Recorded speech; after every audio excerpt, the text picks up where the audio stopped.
Now, having discussed the rationale behind government economic intervention, we now need to come back to the very origin of why government exists in the first place.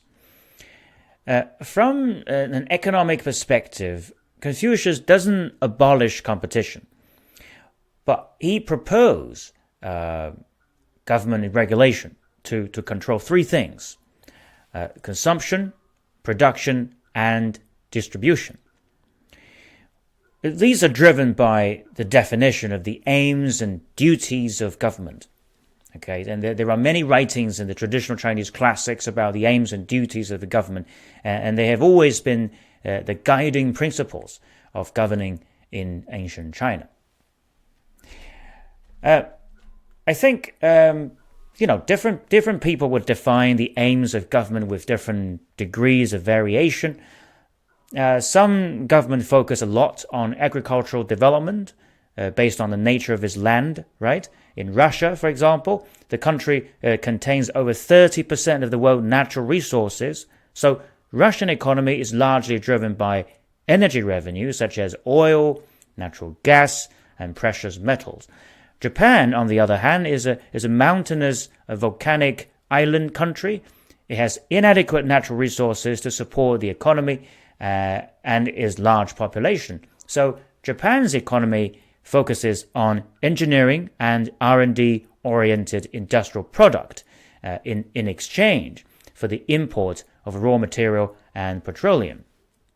But beyond these operational details, there is a general guideline of the aims of the government. Okay, so in the canon of history, or the book of history, which was, as I said, edited by Confucius, there is a chapter called the Great Model.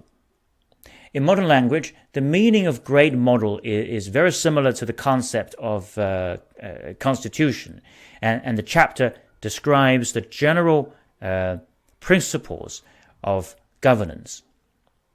So the canon of history provides two sets of governmental objectives. One is enabling the people to achieve the five blessings. Okay, five blessings. And the other is the avoidance of the six calamities.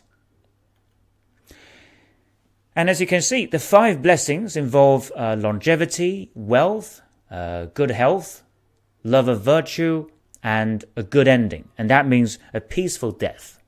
Okay, a peaceful death. The six calamities to avoid include unexpectedly early death, sickness, sorrow, poverty, wickedness, which is likely to result in crime, okay, and also weak. Now, if we reclassify these areas of objectives into moral aspects and physical aspects, except for the love of virtue, avoidance of sorrow, weakness, and wickedness are related to moral and mental development, all the rest are related to physical and material sufficiency.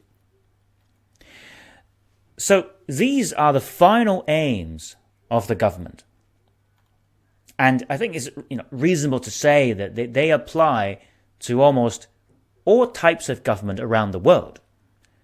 Now, let's have a look at these objectives one by one in a bit more details using modern language. So, on the physical and material side first, good health, early death, and sickness are all related to the development of healthcare system and life science technology, right? Longevity is also related to life science, but is also related to the facilities and resources allocated to taking care of the elderly. Taking Japan as an example, the country has long been known for its widespread respect for its seniors and a powerful sense of obligation to care for them. In year 2000, Japan introduced long-term care insurance, which is designed to provide cover to all those over the age of 65, according to their needs. Now, this system is one of the most comprehensive social care systems for the elderly in the world. and is built around the aim of reducing the burden of care for families. So in Japan, people over the age of 65 apply to their local government, and then a complex test is done to assess their need.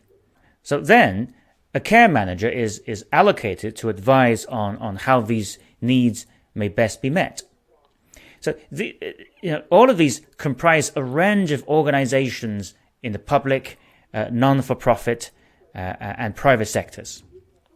Okay, so longevity is not just about extending people's life as long as possible, but also the quality of their retirement life.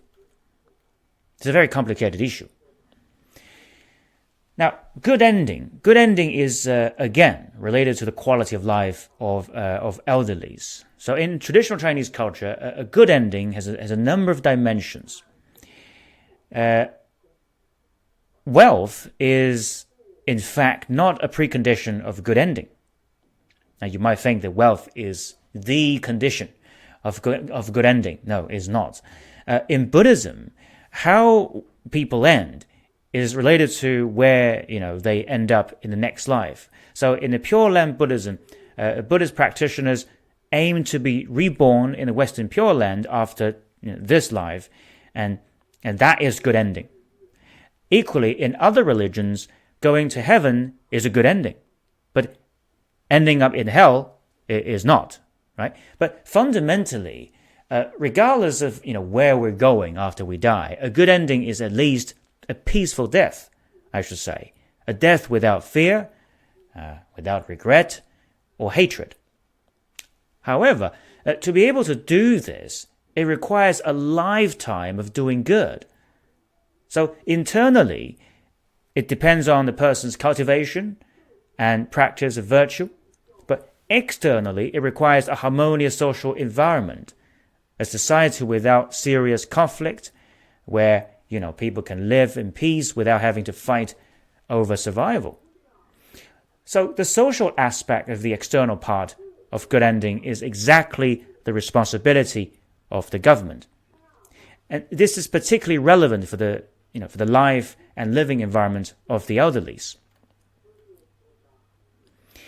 Now, although we've discussed the importance of social environment in good ending, it is also related to all the other health-related objectives. Wealth and avoiding poverty are apparently two of the main objectives of governments. And then we have plenty of time to talk about them during this course. On the moral and mental front, the Great Model advocates for love of virtue. In Chapter 2, Lecture 2, we looked at the origin of the society, and we know that it is the love of virtue that ensures the stability of human society in the first place. The development of virtue involves the establishment of the 5 human relations and practice of the 5 moral constants. However, the social environment and human habits it could make it very difficult for people to pursue virtue. Now, because the government is responsible to maintain social stability, then the cultivation of virtue is also in the hand of the government. Now, if the aim of governance is the happiness of people, and I'm sure it is, then avoidance of sorrow is clearly a great achievement. The avoidance of sorrow largely comes from 3 parts, I should say. One is the physical and material improvement, one is the harmonious human relation, and the last is personal cultivation. However, happiness is not necessarily related to material life, and sometimes the pursuit of materials can actually cause quite a bit of a trouble, right? In Chinese, there is a famous proverb that says, happiness lies in contentment.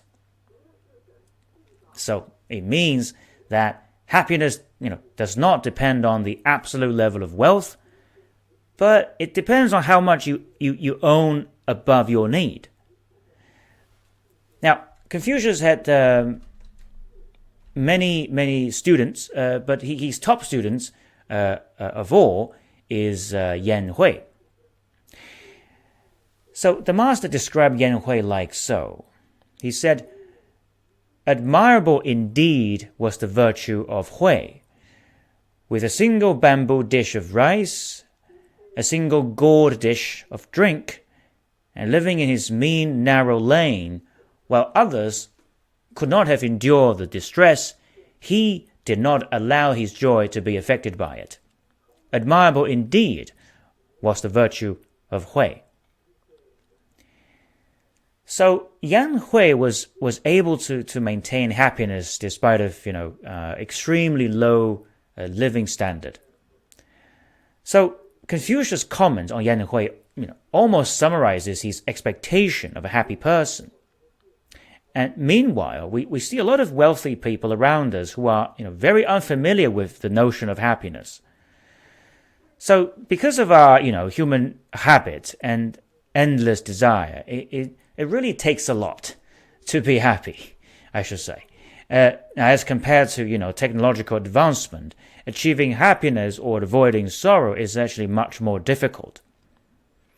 But if happiness is the aim of people, a good government must again put this on its political agenda and really think about how to assist its citizens to realize harmonious human relation and personal cultivation.